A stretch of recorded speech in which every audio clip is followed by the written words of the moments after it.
Hello, sweet friends. It is time for another Read Aloud with Miss Crayons.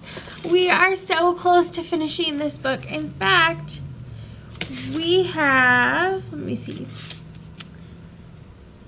Okay, well, maybe we got a little too excited. We've got 5 chapters left, so we'll finish it though. And just so you know, I decided that once we finish, we'll go ahead and read the second one. So I hope that you keep listening. I know you won't have copies of this book, but you can still listen and follow along so we can continue the story. So I am starting in chapter 16, page 213. So take out your book and let's start reading. Also, one more thing before I start reading. If you have finished this already, that's great. Just make sure that you bring it back to the library or bring it back to my classroom so that we can turn them back in once you're done. If you're not done, that's fine, because I'm not done either. So once you finish, you can bring it. When you bring completed work, you can leave it with me, or you can leave it with Mrs. Shaw as the library is open. So this chapter is called The Singing. When Lena heard the guards shout, terror shot through her. She ran faster than she ever had before, her heart pounding wildly. Behind her, the guards kept up their shouting, and she knew that if other guards were nearby, they would come running. She had to find a hiding place.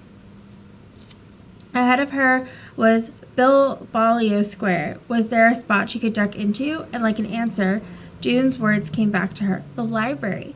It's always open, even on holidays. She didn't have time to think. She didn't ask herself whether Edward Pocket would be willing to hide her, or whether there would even be a good place to hide in the library. She just ran for the passageway that led to the library door and darted down it. But the library door wouldn't open. She turned the knob frantically. She pulled and pushed, and then at the same time that she heard the running footsteps, one of the guards coming into the square, she saw the small handwritten sign stuck to the door, closed for the singing. The guards were very near now. If she ran, they would see her. She flattened herself against the wall, hoping they wouldn't think to look in the library passage, but they did. "Here she is," yelled one of the guards. She tried to shoot past him, but the passage was too narrow, and he caught her by the arm. She pulled and twisted and kicked, but the chief guard had her now. He gripped her other arm with fingers that felt like iron. "Stop your struggling," he shouted. Lena reached up and grabbed a handful of his wire beard. She pulled with all her might, and the chief guard roared, but he didn't let go. He yanked her forward, almost off the ground, and the 2 guards dragged her across the square at an awkward, lopsided pace that made her stumble over her own feet. "You're hurting me," Lena said. "Don't hold so tight." "Don't you tell us what to do," said the chief guard. "We'll hold you tight till we get you where you're going." "Where is that?" said Lena. She was so enraged at her bad luck that she almost forgot to be afraid. "You're going to see the mayor, missy," said the chief guard. "He'll decide what to do with you." "Oh no, what will happen?" "But I haven't done anything wrong." "Spreading vicious rumors," said the guard. "Telling dangerous lies calculated to cause civic unrest." "It's not a lie," she said, but the guard gripped her arm even more tightly and gave her a shove, so she stumbled sideways. "No talking," he said, and they walked the rest of the way in grim silence. A few people had already gathered in Harkin Square, though the workers were still getting it ready for the singing. Street sweepers crossed the square back and forth, pushing their brooms. Someone appeared at a second-floor window of a building on Gilly Street and unfurled one of the banners that was always displayed for the singing. A long piece of red cloth, faded after years of use, but still showing its design of wavy lines, representing the river, the source of all power. That was for the Song of the River. There should be a banner on the broad street side of the square, too. This one deep yellow gold with a design like a grid to represent the song of the city, and another banner on the Otterwheel side for the Song of Darkness, perfectly black except for a narrow yellow edge. The guards marched Lena up the steps of the gathering hall and through the wide doorway. They took her down the main corridor, opened the door at the end, and gave her one last push. a push that caused her to stagger forward in an undignified way and bump up against the back of a chair. It was the same room she'd been in that other much happier day, her first day as a messenger. Nothing had changed. The frayed red curtains, the armchairs with the upholstery worn thin, the hideous mud-colored carpet, the portraits on the wall looked down at her sorrowfully. "Sit there," said the chief guard. He pointed at a small, hard-looking chair that faced the large armchair. Lenia sat. Next to the chair was the small table she remembered from before, with a china teapot and a tray of china teacups with chips around their edges. The chief guard left the room to find the mayor, Lenia supposed. The other one stood silently with his arms folded across his chest. Nothing happened for a while. Lenia tried to think about what she would say to the mayor, but her mind wouldn't work. Then the door to the front hall opened, and the mayor came in. It was the first time Lenia had seen him up close since she had delivered Looper's message to him. He seemed even more immense. His baggy face was the color of a mushroom. He wore a black suit that stretched only far enough across his vast belly for one button to connect with his buttonhole. He moved ponderously across the room and settled into the armchair, filling it completely. Next to his chair was a table, and on the table was a brass bell the size of a fist. The mayor gazed for a moment at Lenia with eyes that looked like the openings of tunnels, and then he turned to the guard. "Dismissed," he said, waving the back of his hand at him. "Return when I ring the bell." The guard left. The mayor swung his gaze back to Lenia. "I am not surprised," he said. He lifted one arm and pointed a finger at Lenia's face. "You have been in trouble before, going where you shouldn't." Lenia started to speak, but the mayor held up his hand. It was an oddly small hand, with short fingers like ripe pea pods. "Curiosity," said the mayor, "a dangerous quality, unhealthy, especially regrettable in one so young." "I'm 12, said Lenia. "Silence," said the mayor. "I am speaking." He wriggled slightly from side to side, wedging himself more firmly into the chair. "He'll need to be pried out of it," Lenia thought. "Ember, as you know," the mayor went on, "is in a time of difficulty. Extraordinary measures are necessary. This is a time when citizens should be most loyal, most law-abiding, for the good of all."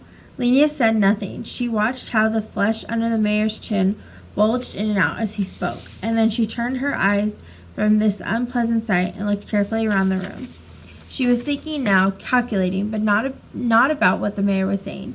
"The duties of a mayor," said the mayor, "are complex, cannot be understood by regular citizens, particularly children.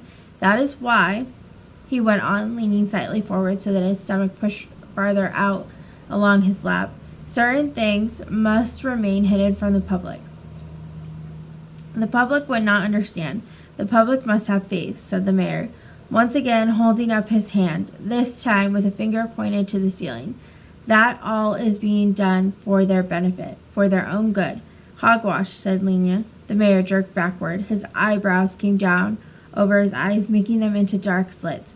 "What?" he said. "Surely I heard you incorrectly." "I said hogwash," said Lenia. "It means—" "Do not presume to tell me what it means," the mayor cried. "Impudence will make things worse for you." He was breathing heavily, and his words came out with spaces between them. "A misguided child, such as yourself, requires a forceful lesson." His short fingers gripped the arms of the chair. "Perhaps," he said, "your curiosity has led you to wonder about the prison room.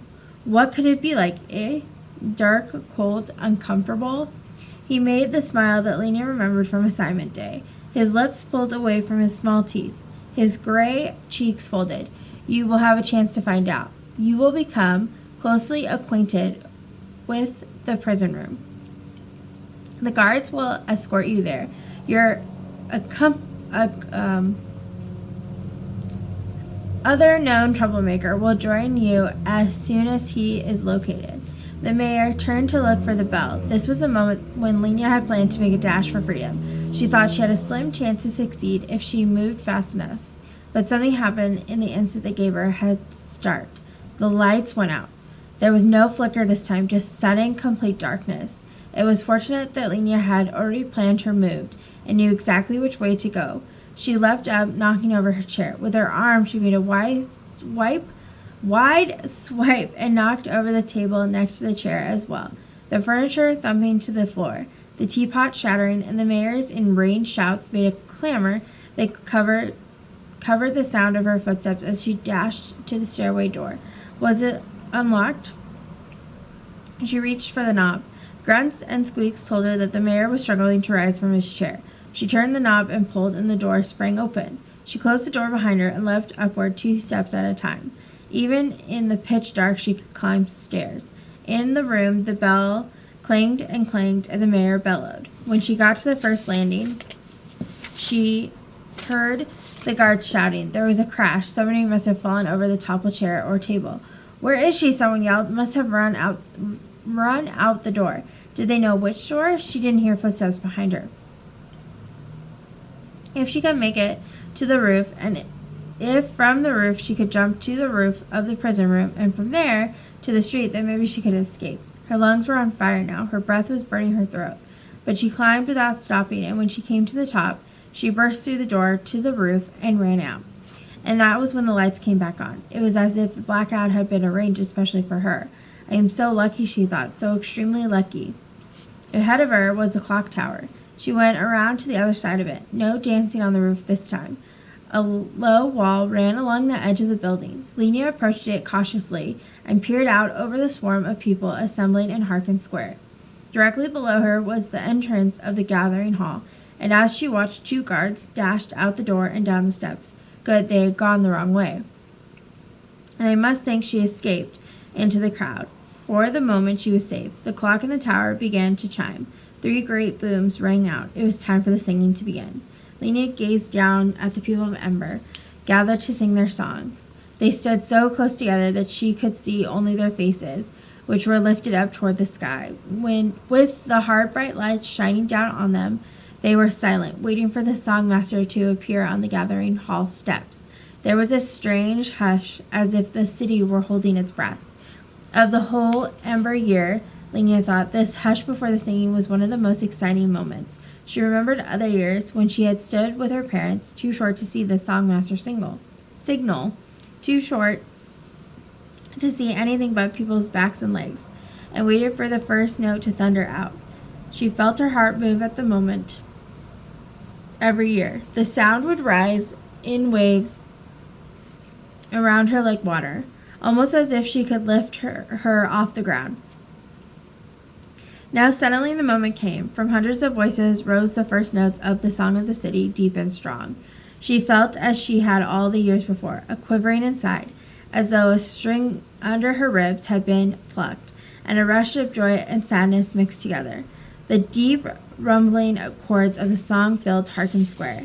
Lena felt that she might step off the edge of the building and walk across the air. It seemed so solid with sound. The song of the city was long. There was verses about streets of light and walls of stones, about citizens with sturdy hearts, about stored abundance never ending. Not true, Lena thought. But at last, the song of the city wound down to its end. The singers held the final note, which grew softer and softer, and then there was silence again. Lena looked out at the lighted streets and spreading away in every direction, the streets she knew so well. She loved her city, worn out and crumbling though it was. She looked up at the clock, 10 minutes after 3. Dune would be getting ready to leave for the pipeworks. She didn't know whether he'd seen her being captured. If he had, he would be wondering if she'd been locked into the prison room. He'd be wondering if he should try to rescue her, or if he should go down the river by himself. She should be hurrying to join him. But a sadness held her back, like a heavy stone in her chest. She bent her face into the palms of her hands and pressed hard against her closed eyes. How could she go away from Ember and leave Poppy behind? Because if she went, she must leave Poppy behind, mustn't she? How could she take her on a journey of such danger? The song of the river startled her when it began, the men's voices low and rolling, swelling with power, and then the women's voices coming in above with a complicated melody that seemed to fight the current. Lena listened, unable to move. The song of the river made her uneasy. It always had. With its rolling, relentless rhythm, it seemed to urge her outward, saying, "Go down, go away, go now." The more she listened, the more she felt something like the motion of the river in her stomach, a churning, sickening feeling. Then came the Song of Darkness, the last of the 3 songs, and the one most filled with longing and majesty. The soul of Ember was in this song. Its tremendous chords held all the sorrow and all the strength of the people of the city. The song reached its climax, darkness like an endless night. Sang the hundreds of voices so powerfully the air seemed to shiver. And at that moment the lights once more went out. The voices faltered, but only for an instant. Then they rose again in the darkness, stronger even than before. Lenia sang too. She stood up and sang with all her might into the deep, solid blackness. The last notes echoed and faded into a terrible silence. Lenia stood utterly still. Will it end like this, she thought. At the finish of the last song, she felt the cold stone of the clock tower behind her back.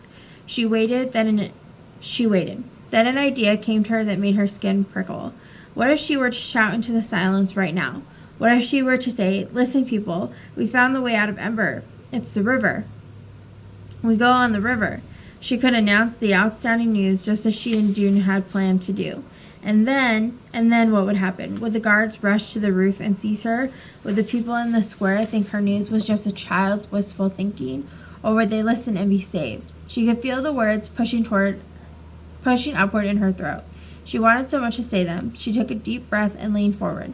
But before she could speak, a rumble of voices arose below. Somebody shouted, "Don't move," and somebody else shrieked. The rumble rose to a roar, and then cries fell into the darkness from everywhere. The crowd was erupting into panic. There was no hope of being heard now. Lenia clutched the edge of the clock tower as if the tumult below might cause her to fall. She strained her eyes against the darkness. Without light, she could go nowhere. "Lights, come back on," she prayed. "Come back on." Then she saw something. At first she thought her eyes were tricking her. She closed them tightly and opened them again. It was still there, a tiny point of light moving. As she watched, it moved along slowly in a straight line. And then it turned and moved in a straight line again. Was it on River Road? She couldn't tell, but suddenly she knew it was Dune. It was Dune with a candle, Dune going toward the pipeworks in the dark. And she wanted to go too. She could feel it all through her, the urge to run and meet him and find the way out of Ember to the new place. She listened to the shouts and wails of the terrified people in the square below. She thought of Mrs. Murdo down there in the dark, being bumped and pushed, with her arms wrapped tightly around Poppy, trying to protect her. And all at once everything seemed clear. Lenia knew what she would do. If only the lights would come back on. If only this was not... Excuse me. If only the lights would come back on. If only this was not the last blackout in the history of Ember. Watching the tiny light following its steady course, she made a wish with the whole fence of her heart and mind. Then the floodlights flickered. There was a great cry of hope from the crowd, and the lights came on and stayed on. Lenia ran to the back edge of the roof, dropped easily down onto the roof of the prison room, and seeing no guards in the crowd that was now streaming into the street, she jumped from there to the ground and joined the throng of people. Hey, that's a vocab word, throng. Do you guys remember what it means? She made her way down Greystone Street, going at the same pace as everyone else, so she wouldn't stand out. When she came to the trash can enclosure behind the gathering hall, she squatted down and hid. Her heart was beating fast, but she felt strong and purposeful now. She had her plan. As soon as she spotted Mrs. Murdo and Poppy on their way home, she put it into action. And that is the end of that chapter. So, I hope that you are following along and that you are waiting to see what else happens.